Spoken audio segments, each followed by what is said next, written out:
O nosso tema, vencedores e perdedores. Hoje pela manhã, eu falei sobre esse assunto numa linha totalmente diferente do que eu vou falar agora. Porque a Bíblia é o livro mais fantástico e mais impressionante do mundo.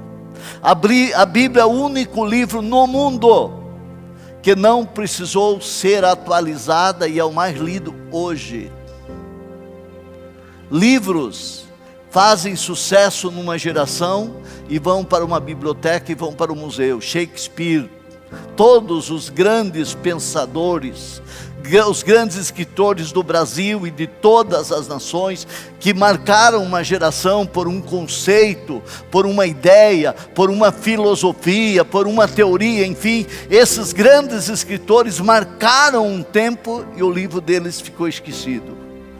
A Bíblia é o único livro que nivela todos no mesmo nível, seja rei, seja súdito, seja o presidente da república, seja o intelectual, seja o indouto, analfabeto, aquele que está na mídia, aquele que é um anônimo lá nos confins da terra, no meio do mato, o político, o estadista, o cientista, todos estão no mesmo nível perante a Bíblia.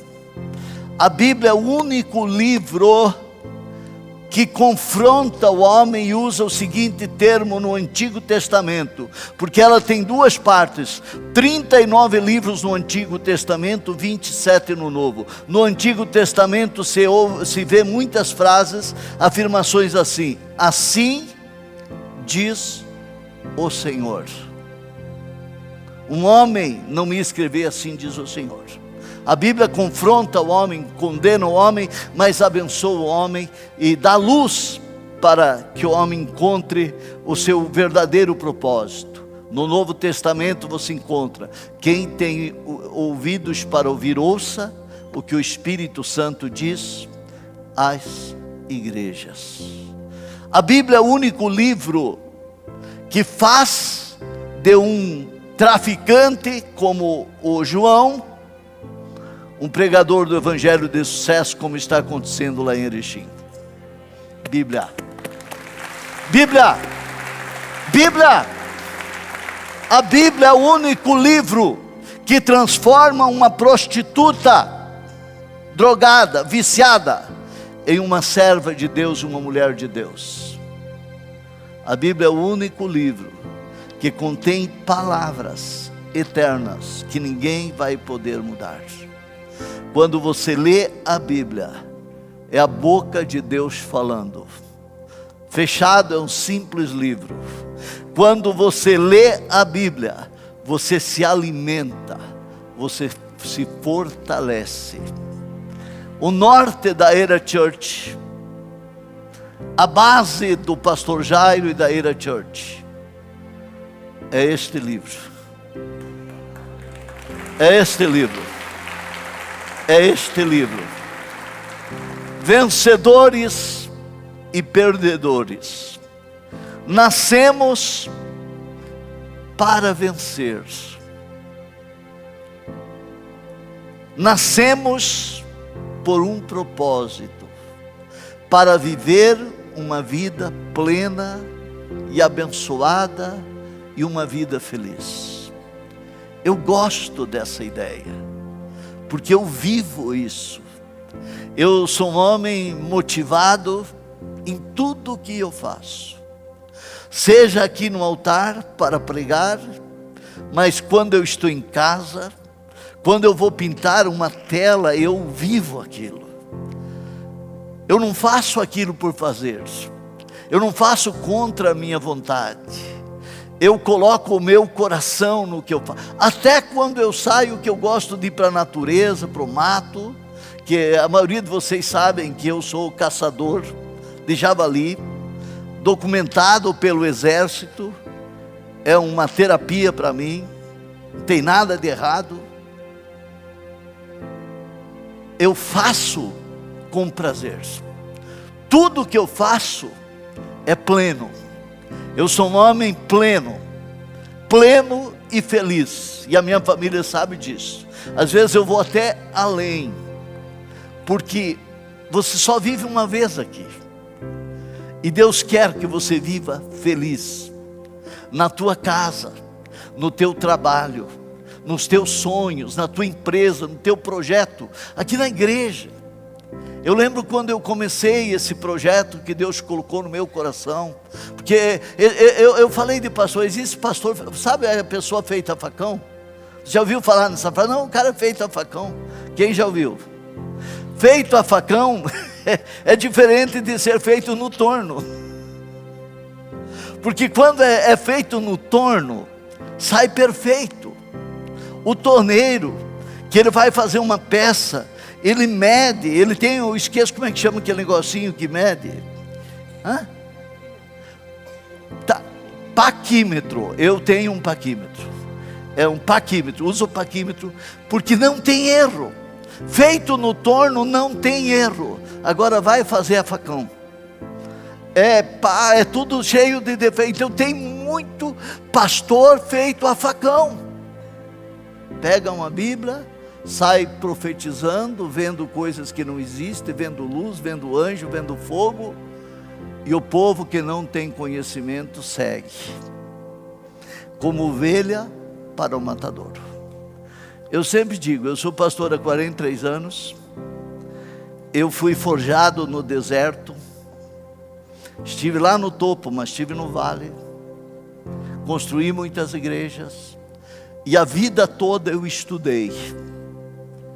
Por quê? Porque eu gosto de ler, eu gosto de estudar, e eu sou um homem pronto para ir até o fim, e para dar respostas, pela graça e a misericórdia de Deus, sobre este livro, para que você nunca se perca no caminho, e um dia vá viver no céu comigo, porque eu vou para lá, com certeza. Eu vou para lá com certeza. Aleluia. Então nós nascemos para viver uma vida plena. E você pode sonhar. Você tem pessoas que dizem, não, pastor, eu não peço nada para Deus porque eu acho errado. Tu já viu um filho não pedir nada para o pai e para a mãe? Como? É errado um filho pedir algo para o pai? A Dani vive pedindo coisas para mim. O Guilherme pede coisas para mim. O Billy pede para mim, até o Zaio agora pede para mim, e a Heaven está começando a querer pedir também. Natural. Sabe por quê? Porque o coração de um pai, de uma mãe, ele quer o melhor para os filhos. Agora você imagina o coração de Deus, o quanto Ele quer te abençoar, o quanto Ele quer que você viva uma vida plena e uma vida abençoada, uma vida de vencedor e uma vida feliz. Olhe a definição, o significado de vencedor. O adjetivo, que saiu vitorioso de, conseguiu vencer, que tende, um vencedor é aquele que tende a vencer sempre. Vitorioso, aquela pessoa preparada num esporte, seja na área que ele atua, o cara diz, não, aquele é um vencedor, porque o cara realmente é preparado, realmente ele vai vencer porque ele se preparou, que consegue superar dificuldades. Às vezes a pessoa na hora da dificuldade, já os ombros caem, ela já desanima, ela diz, meu Deus, e agora o que será da minha vida? Meu Deus, o que eu vou fazer agora nesta situação? Não, um vencedor, ele consegue superar dificuldades, ele consegue ter êxito, ele tem motivos para comemorar. O substantivo masculino, indivíduo que venceu uma competição, um jogo, uma partida, uma luta, etc., que supera obstáculos impostos pela vida. A vida, irmãos, plena, ela vai acontecendo à medida que você aprende a vencer, e vencer, e vencer, e vencer. A guerra vem, mas mais importante do que uma guerra é você se preparar para vencer a guerra. Estamos acompanhando, entre aspas, a covardia da segunda potência mundial, a Rússia, atacando sem cessar um paísinho pequeno que estava desarmado, e a Rússia achou que ia conquistar. Em uma semana eles conquistariam a Ucrânia. Eles não irão conquistar. Mesmo que no dia, porque em 2000 se não me engano foi em 1990, a Ucrânia entregou as bombas atômicas que tinham. E eu digo para vocês, irmão, um país armado é um país que vai ser livre. Isso dizia o doutor Enéas, candidato a presidente da República, que muitos jovens não conheceram, só riam dele, mas procura no YouTube para tu ver o doutor Enéas, que tinha uns segundos para falar. Um país armado é um país livre, um país armado se torna escravo. Por isso que a esquerda do Brasil desarmou todo o povo brasileiro, fazendo entregar as armas. Nos Estados Unidos, o maior exército do mundo sem farda. Eu não sei quantos milhões de habitantes, mais de 400 milhões de habitantes dos Estados Unidos, tem mais de 400 milhões de armas, em cada casa tem arma. Você sabia? Isso é documento. A Ucrânia sem arma, o que o presidente fez no início? Numa praça lá, vocês viram? Um caminhão cheio de arma, abrindo caixa de fuzil e dando para o povo. Mas o que adianta colocar um fuzil na mão do povo, se a pessoa não tiver um treinamento, não tiver um curso, não saber manusear a arma, não saber mirar, não saber carregar, não saber atirar? É levar as pessoas à morte. Então uma pessoa, ela precisa estar preparada para vencer. Mas por que eu disse que a Rússia não vai dominar a Ucrânia? Porque o exército ucraniano se preparou há 9 anos para só esperar o ataque e se defender. E eles estão resistindo. Agora, hoje eu quero falar com você, eu quero ser bem breve, sobre uma situação bíblica. Porque aplicando na vida cristã e na vida diária, é a maneira, a perspectiva que você consegue ver as coisas que te farão uma pessoa vencedora ou uma pessoa perdedora. É a maneira que você vê, é a maneira que você encara situações, é a maneira que você confia. Você olha com os olhos do corpo ou você vê pela fé. Isso é decisivo na tua vida, é decisivo. Se você age por fé, você está vendo. Quem tem fé, você consegue com os olhos da fé, você vê além do aparente, além do momento, você consegue ver além da curva.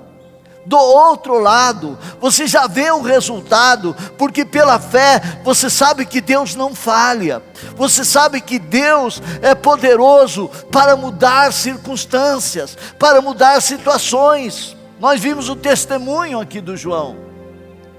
Vamos lá, Números, capítulo 13, versículo 25. Números 13, 25. Ao fim de 40 dias, eles voltaram da missão de reconhecimento daquela terra. Ponto, deixa aí. Ao fim de 40 dias, eles voltaram da missão do reconhecimento daquela terra. Sabe por que está escrito isso? Porque Deus, que tirou o povo da escravidão do Egito, 40 anos no deserto, uma caminhada para moldar eles.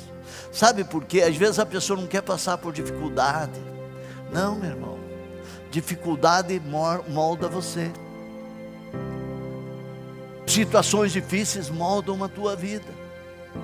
Se quer moldar uma ferramenta, coloca no fogo.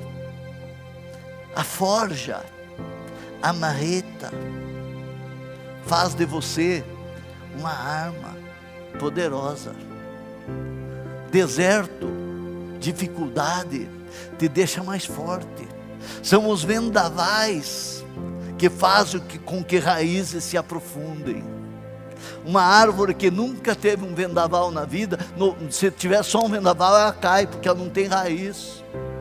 É nas batalhas da vida, é nas dificuldades, é nas lutas, que nós vamos crescendo, que vamos amadurecendo, que vamos nos tornando sólidos, fortes.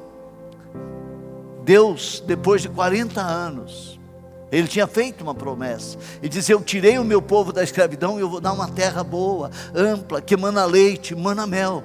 E eles chegaram na fronteira, na divisa. No deserto, as margens do Jordão estavam do lado de onde é hoje a Jordânia. E aí Deus falou com Moisés, dizendo: envie 12 espias, 12 líderes. E eles vão andar pela terra que eu vou dar ao meu povo, que eu prometi. Envia eles lá para visualizar. Envia eles para verem o que eu prometi. Eles vejam a terra, vejam o povo, vejam se a terra é fértil ou não, vejam o fruto da terra. Envie esses 12 para espiar. Sabe o que eu aprendo com isso? Que você nunca chegará onde a tua visão não chegar primeiro. Você precisa visualizar o que Deus tem para você. Precisa visualizar, e eu digo isso em todas as áreas. Financeiramente, você sonha em ter uma casa? Que tamanho é a casa que você quer ter? Você tem que chegar primeiro. Os visionários são aqueles que já estiveram lá, na visão, na fé. Os motivados, eles um dia chegarão lá, mas com mais dificuldades, se eles não tiverem visão. Interessante. Então Deus diz: vão lá e reconheçam a terra. E depois de 40 dias, eles voltaram da missão do reconhecimento daquela terra. Vamos no versículo seguinte. Então eles retornaram a Moisés e Arão e a toda a comunidade de Israel em Gades, no deserto de Parã, onde prestaram o relatório a eles e a toda a comunidade de Israel, lhes mostraram os frutos da terra. E deram o seguinte relatório a Moisés: atenção, entramos na terra a qual você nos enviou, onde manam leite e mel. Aqui estão alguns frutos dela. Mas note que eles afirmaram: nós estivemos lá, é uma terra que realmente emana leite e mel, aqui está o fruto dela. Eles trouxeram cachos de uva que eles nunca tinham visto, eles trouxeram romã que eles nunca tinham visto, precisou 2 homens para trazer todas aquelas uvas. E agora, mas o povo que lá vive é poderoso, e as cidades são fortificadas e muito grandes. Também vimos descendentes de Enaque, que são os gigantes, os descendentes de Enaque. Lá tem os amalequitas, vivem no Negueb, os hititas, os jebuseus, os amorreus e assim por diante. Então eles falaram: nós não vamos conquistar. Olha aqui para mim. Os 12 espias viram uma terra, viram o fruto, mas os olhos deles realmente se firmaram no quê? No povo numeroso, no inimigo poderoso, nos gigantes. E eles disseram: nós não vamos conquistar, nós não podemos. Deus realmente falou, e é verdade, a terra mana leite e mana mel, mas existem cidades fortificadas, existe um povo muito numeroso, existem gigantes lá, e podem desistir. Desistam, porque não vai dar, nós não vamos conseguir. Olha o que diz versículo 30, que a irmã falou aqui. Então Calebe fez o povo calar-se perante Moisés e disse: subamos e tomemos posse da terra, é certo que venceremos. Eu tenho essa bênção, vocês devem ter essa bênção também. Eu gosto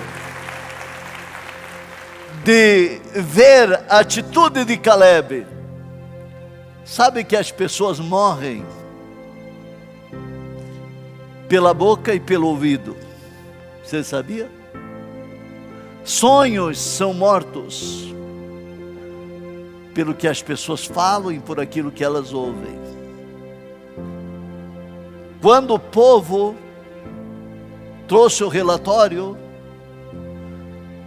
e disse: lá tem gigante, eu não vou. Sabe o que aconteceu?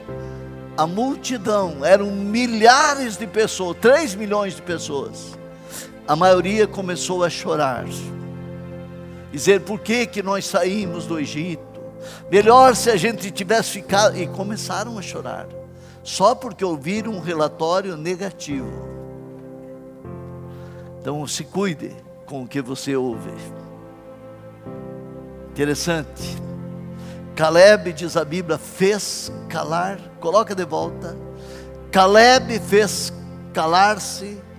Então Calebe fez o povo calar-se perante Moisés. Quem anda comigo mais perto sabe que muitas vezes eu digo: não fala isso, não fale, não fale. Palavras são sementes, palavras têm poder. Se cale. Calebe agiu assim: calem-se, não falem isso. Deus prometeu, e quando Deus promete, Ele cumpre. Vamos subir e vamos conquistar. Vamos subir e vamos conquistar. Porém, versículo 31, mas os homens que tinham ido com ele disseram: não podemos atacar aquele povo, é mais forte do que nós. Versículo o seguinte: e espalharam entre os israelitas um relatório negativo acerca daquela terra e disseram: a terra para a qual fomos em missão de reconhecimento devora os que nela habitam, e todos os que vimos são de grande estatura. Também vimos gigantes, os filhos de Enaque, os descendentes de Enaque, diante de quem parecíamos gafanhotos, a nós e a eles. Ponto. Olha aqui para mim. Como é fácil esquecer o que Deus já fez. Esse mesmo povo que disse: nós não vamos conquistar, foi o povo que Deus tirou da escravidão, foi o povo que passou pelo Mar Vermelho a pé enxuto, foi o povo que quando tinham fome, Deus mandava toda manhã um maná que eles recolhiam. Quando eles quiseram carne, Deus mandou codornas, eles comeram carne no deserto. Quando eles reclamaram pedindo água, Deus fez verter a água da rocha. Durante o dia tinha uma coluna de nuvem que os protegia do sol, à noite uma coluna de fogo que os aquecia. Eles esqueceram tudo que Deus tinha feito. Tudo que Deus tinha feito. E começaram a dizer: nós não vamos conseguir. É muito fácil a pessoa esquecer o que Deus tem feito. Calebe se levanta e declara: nós podemos conquistar. Em Deus nós podemos.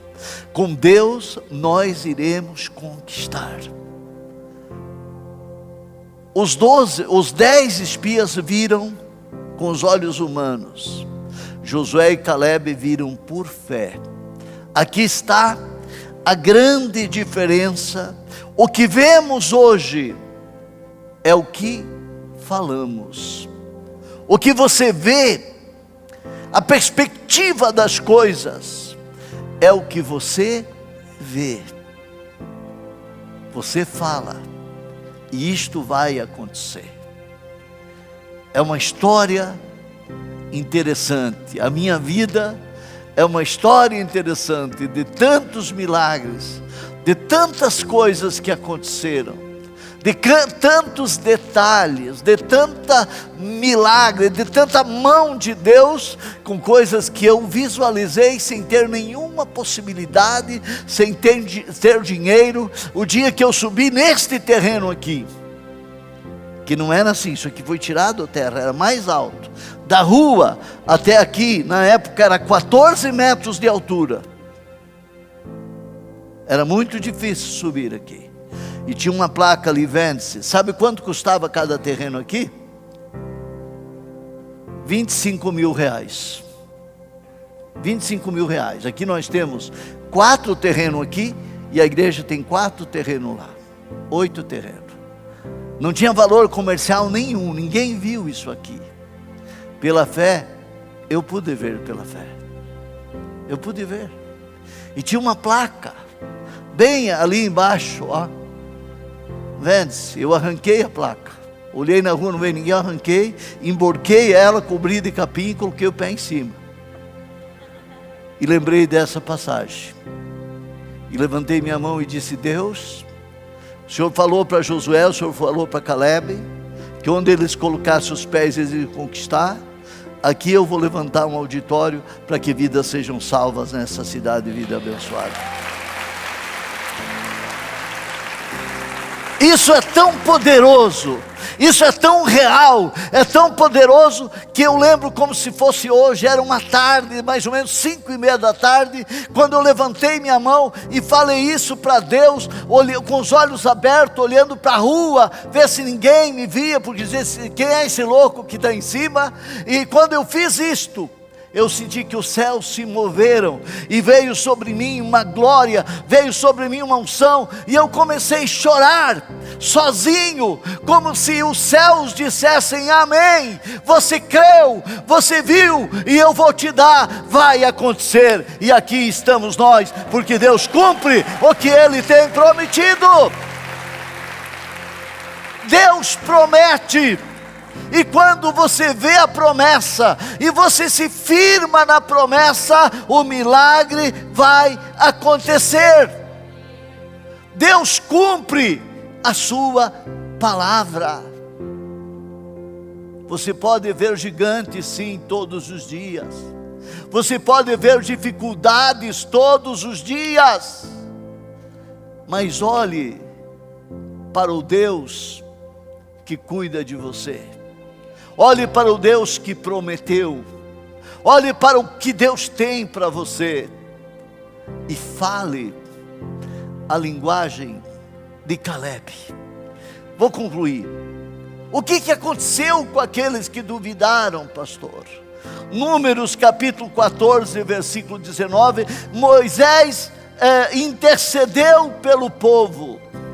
Moisés orou porque Deus tirou. Segundo a tua Moisés diz: segundo a tua fidelidade, Deus, perdoe a iniquidade deste povo, perdoe a ignorância desse povo, que duvida sempre.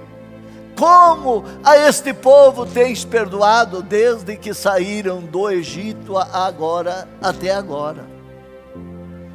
O Senhor respondeu: eu o perdoei, conforme você pediu. No entanto, juro pela glória do Senhor que enche toda a terra, que nenhum dos que viram a minha glória e os sinais miraculosos que realizei no Egito e no deserto, e me puseram à prova e me desobedeceram 10 vezes, nenhum deles chegará a ver a terra que prometi com juramento aos seus antepassados. Ninguém que me tratou com desprezo haverá. Volte, versículo 23. Sabe o que aconteceu com o povo que duvidou de Deus? Todos eles morreram no deserto. Deus prometeu, mas não pôde cumprir, porque a perspectiva de visão era humana. A tua perspectiva tem que ser pela fé. A tua visão tem que ser uma visão de fé. Quando você está firmado no que Deus falou, nada te abala, ninguém te tira do caminho, ninguém vai fazer você ficar no deserto. Deserto é só um treinamento, mas Deus tem uma terra que emana leite e mel para cada um de nós. Deus tem um lugar abençoado para cada um de nós. Olha o que Deus fala agora dos que creram. Próximo versículo. Mas com o meu servo Calebe, como o meu servo Calebe tem outro espírito e me segue com integridade, eu o farei entrar na terra que foi observar, e seus descendentes a herdarão.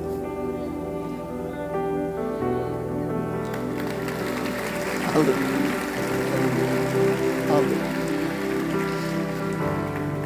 Eu preciso, porque há tantos detalhes na Bíblia, e eu conheço tão bem esse caminho, que Deus dá um testemunho. Calebe tem outro espírito. Sabe qual é o outro espírito? É outra atitude, é outra mentalidade, é outro coração. Ele é um homem de fé. E aí Deus fala outra coisa: e ele me segue com integridade. Procure a definição de integridade. Me segue. Com quem você segue? Quem é que você segue? E como você segue? Você segue a Jesus com integridade? Você segue Jesus com firmeza? Você segue Jesus de uma maneira inabalável? Quando Calebe ouviu aqueles camaradas tentando semear dúvida, semear discórdia, semear medo, com as suas palavras: nós não vamos conseguir, não é assim, nós não vamos ficar aqui. Calebe fez calar o povo: cale-se, vamos subir, vamos conquistar. Deus tem planos, Deus tem propósito. Subamos e tomemos posse da terra, é certo que a venceremos. Volta ao versículo anterior, diz: porque nele houve outro espírito, no entanto Calebe, porque nele houve outro espírito. O versículo 29, mas com meu servo Calebe tem outro espírito e me segue com integridade. E agora olha a terceira coisa que você deve fazer para me concluir isso aqui. Deus diz: eu o farei entrar na terra que foi observada. Sabe o que Deus está dizendo? Calebe, eu vou levar você, e os gigantes deixe comigo, os problemas deixe comigo, porque perante Deus qualquer gigante tomba, perante Deus todos os problemas são solucionados. Eu o levarei a conquistar a terra, ele vai conquistar. E a quarta coisa: os seus descendentes a herdarão. Você vai deixar uma herança, um legado para os teus filhos e para os filhos dos teus filhos, porque Deus vai cumprir tudo o que Ele prometeu.